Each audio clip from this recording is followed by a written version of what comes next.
दीदिया के आँखी के पुतरिया तू जीजा जी के मन हुआ हो। दीदिया के आँखी के पुतरिया जीजा जी के मन हुआ हो। ए भगिना तो हरे पर टिकल बाधे अना तू घरवा के सान हुआ हो। ए भगिना तो हरे से कुलयर मना तू मामा जी के जान हुआ हो। दीदिया के आँखी के पुतरिया तू जीजा जी के मन हुआ हो।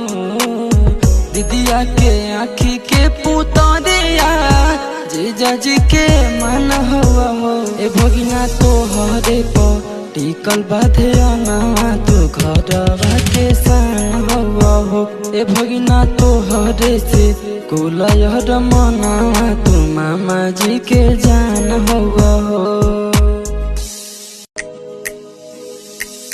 दीदिया के आँखी के पुतरिया तू जीजा जी के मन